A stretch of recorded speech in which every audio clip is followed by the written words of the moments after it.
एक युग की मौत। युग की नौकरी का आज पहला दिन है। वो आज समय से पहले ही जग चुका है।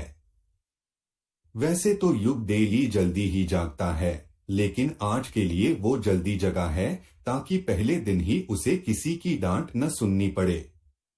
वो फ्रेश होकर अपने छोटे से कमरे से बाहर आ गया। उसने अपनी बाइक ली और चल पड़ा अपने नए ऑफिस की ओर। युग गुनगुनाते हुए एकदम धीरे धीरे जा रहा था।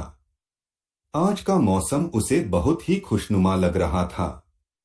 कुछ दूर चलने पर ट्रैफिक के सिग्नल के कारण उसे रुकना पड़ा और तभी सामने एक बच्चा जो कि करीब 7 से 8 वर्ष का होगा सामने आ गया, जिसके हाथों में फूलों का एक गुच्छा था। वो बच्चा युग को देखते ही बोला, भैया एक फूल ले लो। युग ने बचपन में बहुत दुख सहे थे, तो उसे उस बच्चे पर दया आ जाती है, तो वो उससे पूछता है कि एक फूल की क्या कीमत है। वो बच्चा खुशी खुशी बोलता है, एक की कीमत 10 रुपए और 5 की कीमत 45 रुपए है। युग 5 फूल ले लेता है और उसे पैसे दे देता है। वो उस फूल को सूंघता है और उसका दिल हरा भरा हो जाता है। वो उस फूल को अपने गाड़ी के आगे वाले भाग में फंसा कर रख देता है। अब तक ट्रैफिक सिग्नल भी हरी हो चुकी थी, तो वो आगे बढ़ जाता है। अब उसकी बाइक की स्पीड भी बढ़ चुकी थी। वो बढ़ते ही जा रहा था, तभी सामने से उसे एक ट्रक आती हुई दिख रही थी, जो कि कुछ अजीब सी लग रही थी, क्योंकि जिस सड़क पर युग चल रहा था वो तो अनएवे सड़क थी और वो ट्रक भी कुछ ज्यादा ही तेजी से चली आ रही थी। तभी उस ट्रक में से एक आदमी का हाथ बाहर निकला और वो चिल्लाते हुए बोला, अरे भाई साइड हो जाओ, इस ट्रक का ब्रेक फेल हो गया है। युग का दिमाग इतनी जल्दबाजी में काम करना बंद कर दिया था और उसकी बाइक की हैंडल ट्रक की ओर ही मुड़ जाती है और थोड़ी ही देर में बूम की आवाज आती है और युग के आंखों के सामने सब धुंधला धुंधला होने लगता है। उसे ऐसा लग रहा था मानो कि कोई खास चीज उसे छोड़ रही है। वो मन ही मन सोचता है, क्या हुआ अभी? क्या मेरी मौत ऐसे ही होने वाली है? लेकिन क्यों? मैंने तो अब तक अपने लिए सही से जिंदगी भी नहीं जी है और मेरे अनाथ आश्रम के बच्चों के लिए मैंने अब तक कुछ किया ही नहीं। तभी उसके दिमाग में आवाज आती है, सिस्टम में आपका स्वागत है। युग वैसे भी मर ही रहा था, तो उसे वो सब भ्रम ही लगा। युग फिर जोर से ताकत लगाते हुए बोला, सुनो, ये ऊपर वाले मेरे लोगों का ख्याल रखना। और फिर उसकी आंखें पूरी तरह से बंद हो जाती है। System reboot, system connecting to host, system synchronizing host soul to body, system scanning host body, system will take 10 seconds to connect. 10, 9, 8, 7, 6, 5, 4, 3, 2, 1। System is perfectly connected. तभी युग की आंखें धीरे धीरे खुलती है। उसे अपने शरीर में बेतहाशा दर्द हो रहा था।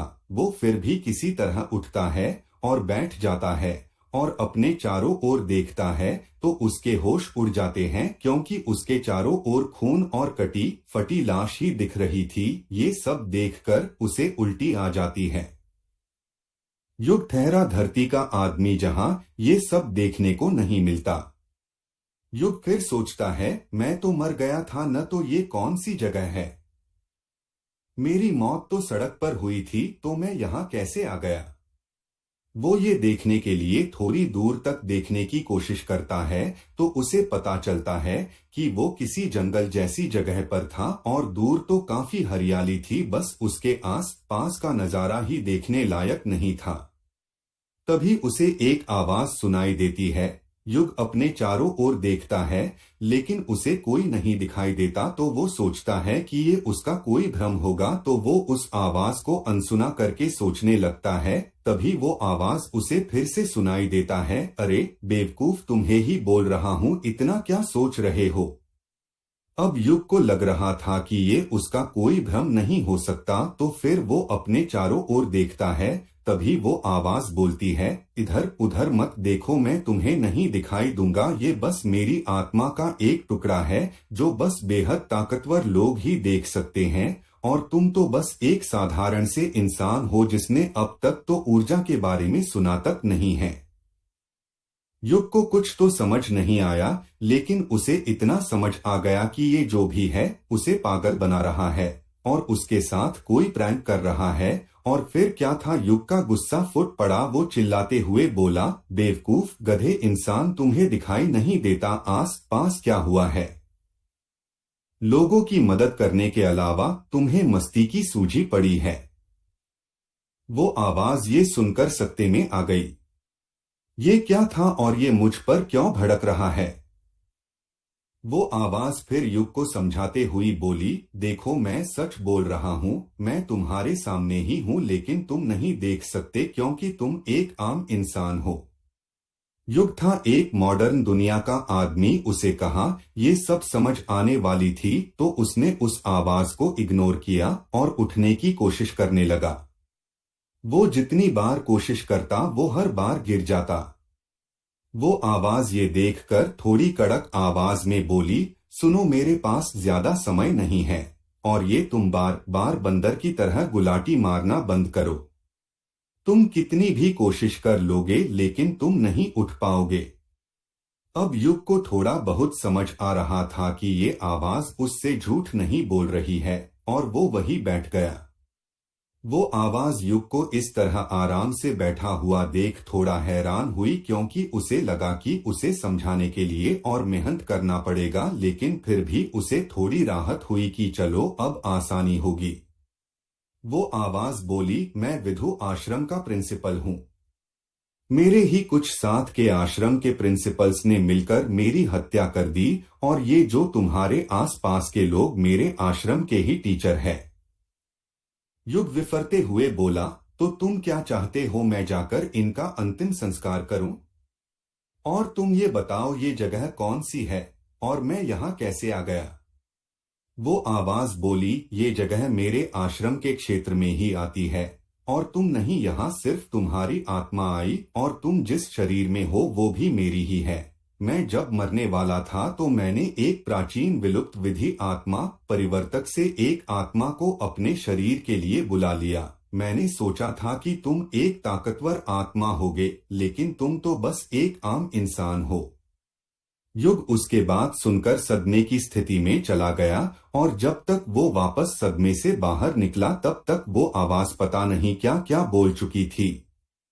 युग के लिए ये सब किसी कहानी के जैसा था, क्योंकि ये सब चीजें तो बस कहानियों में ही होती है। वो आवाज बोली, वैसे तो मेरी सारी ताकत तुम्हारी ही होगी क्योंकि तुमने मेरे शरीर को धारण किया है। हाँ, बस मेरे आश्रम का ख्याल रखना।